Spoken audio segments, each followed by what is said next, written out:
the argument for marriage has literally nothing to do with religion.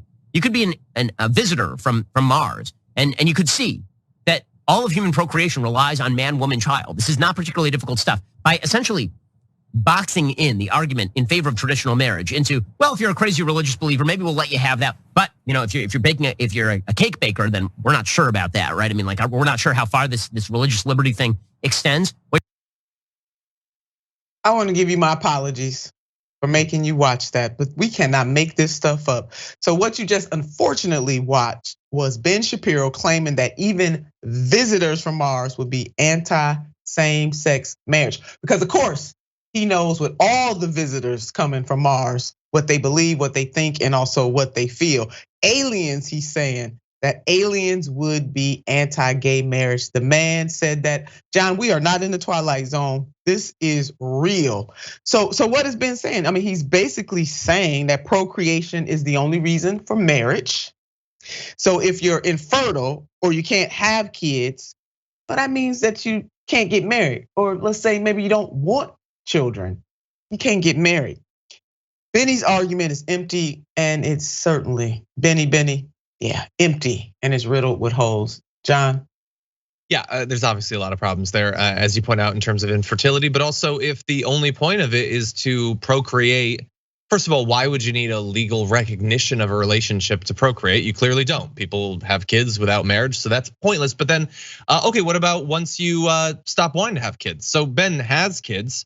Do you still want kids, Ben? Because if not, then time to get divorced. What's the point? It's really just about procreation. You're done with that part, so move on with your lives. But no, the issue there is he is very specifically trying to pretend that his views on marriage aren't 100% informed by whatever it is that he was told by his religion growing up. And he clearly doesn't understand that what marriage represents, what rights it comes with, what relationship to your family it brings. Isn't just different than his ideal version of it, but it differs between countries and throughout time. What it means to be married is not the same now as it was 20 years ago, let alone 50 years ago. There are many different forms of it, and he's just not open-minded enough or curious enough to be familiar with basically any of them. Not at all. And he made these comments the same day that the United States Senate voted to advance a bill to protect federal marriage rights for same-sex couples. Take a look at this headline. Same-sex marriage rights bill clears a crucial Senate hurdle. Democrats made the same-sex marriage bill one of the first major agenda items in the post-election season, moving quickly to enact it while their party still controls both chambers. Good on them.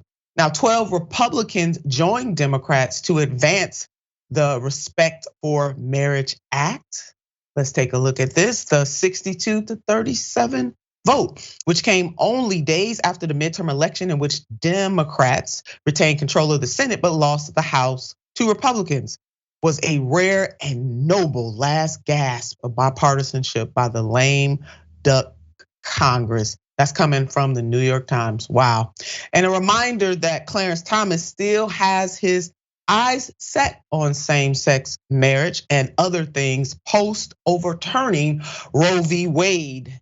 Clarence Thomas' opinion signals same-sex marriage contraception at risk after abortion ruling. Thomas says other rights not stated in the Constitution on the table. Alito says overturning Roe doesn't affect other precedents.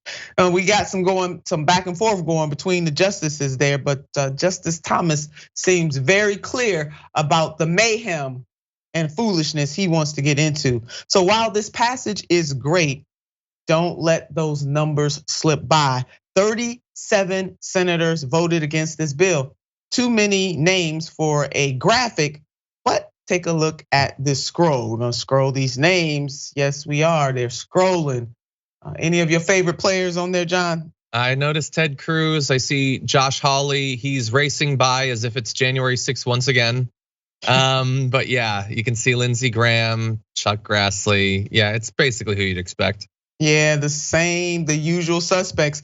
Oh wait, did you catch Mitch McConnell's name on that list? There it is. Well, this is odd because this bill also protects, and the reason why we're singling out Senator Mitch McConnell, because this bill also protects interracial marriages as well. The Respect for Marriage Act seeks to gird against any challenges by requiring the federal government to recognize marriages that have already been granted by states and guarantee that couples are free from discrimination regardless of their sex, race, ethnicity, or national origin. Thank you, Financial Times. Which, spoiler alert, Senator Mitch McConnell just happens to be in an interracial marriage. If you didn't know that, here you're hearing it now for the first time on Unbossed. Mitch McConnell has been married to Elaine Chao, the former US Secretary of Transportation and the first Asian American woman to have that job since 1993. She was born in Taiwan and moved to the United States as a child. This is crazy. And I tell you, John, I am getting the vibe of Loving versus Virginia right now. Yeah, look, it would seem like the sort of thing where just out of self-interest, you would maybe support protections for the sort of union you're in. But I don't know, we can't expect too much out of them. Like Herschel Walker was perfectly happy to encourage people to have abortions, and then is fine to strip away the right. Mitch McConnell knows that his marriage is never gonna be at risk. He feels very comfortable, very safe and secure. He just doesn't feel any need to extend that feeling of safety and security to other people. And so we have to acknowledge at the same time that 37 senators still think they need to stand against something that has already been the law of the land for multiple years, that no conservative can articulate what our problem is supposed to be with same-sex marriage, let alone interracial marriages, but they still feel like they have to stand against it. But at the same time, it wasn't that many years ago when Democratic presidential candidates wouldn't even come out in support of same-sex marriage. And so you've had progress, relatively quick progress, but really only on one side of the aisle, and then a few people on the other side that are willing to stand with the vast majority of Americans who have no problem with this at all. That's right. They are certainly not evolving with the times. Religious beliefs notwithstanding, don't legislate your religious beliefs. And you know what, John, I have some advice for them. I mean, if they don't want to be in a same-sex marriage, don't accept the proposal. Yep. You know, I mean, that just clears that right on up. Just don't make the save the date. Don't order the cake. That's it. Don't actually have to get married. It's not that hard. It's just really, these folks are very much behind the times. And it's not just that they're behind the times, but they hold power.